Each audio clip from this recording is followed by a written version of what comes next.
कि अवैध कब्जे की स्थिति में पीड़ित को हमेशा यही कहकर डराया जाता है कि यह सिविल का मामला है और जो कोर्ट में दशकों तक चलेगा दोस्तों, और जब तक इसका फैसला हुआ होगा तब तक शायद फरियादी की मृत्यु हो चुकी होगी। लेकिन दोस्तों, ये सब कुछ पीड़ित व्यक्ति को हतोत्साहित करने के लिए कहा जाता है दोस्तों इस सभी प्रकार के मामलों में एसडीएम द्वारा तुरंत न्याय देने का भी प्रावधान है दोस्तों।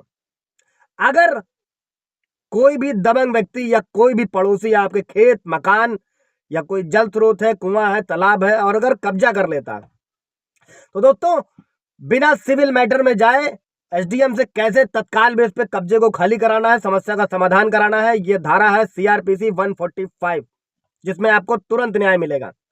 इसी मुद्दे को आज हम लोग बहुत अच्छे से समझने वाले हैं दोस्तों। जय हिंद, नमस्कार, मैं एडवोकेट आशीष मिश्रा। दोस्तों लाइक कर दीजिएगा, शेयर कर दीजिएगा, सब्सक्राइब कर दीजिएगा ताकि ये इन्फॉर्मेशन और लोगों को मिल सके। अगर किसी की दुकान जमीन मकान अगर कब्जा है तो वो इस धारा के तहत छुड़वा सकता है। अब बहुत अच्छे से समझेंगे दोस्तों इस वीडियो को हम लोग।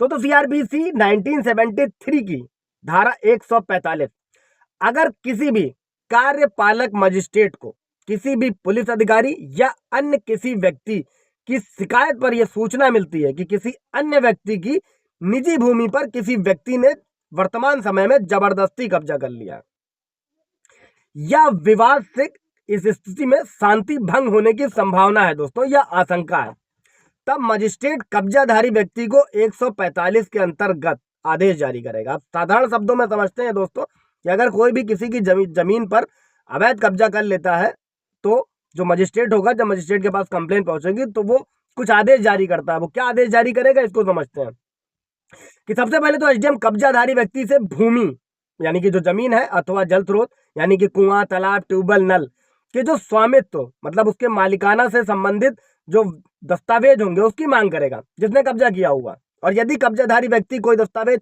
प्रस्तुत नहीं कर पाता है दोस्तों, तब उसे बेदखल करने की कार्रवाई की जाएगी तत्काल बेस पे, सीआरपीसी 145। इसके बाद दोस्तों, अगर किसी व्यक्ति ने ऐसी भूमि पर अवैध प्रकार से कब्जा किया है जिस पर मान लीजिए उस वक्त कोई फसल बोई गई है या शीघ्रता से कोई नष्ट होने वाली वस्तु है, समझिएगा, इसीलिए मैंने कहा कि इसमें इमीडिएट आपको न्याय मिलेगा।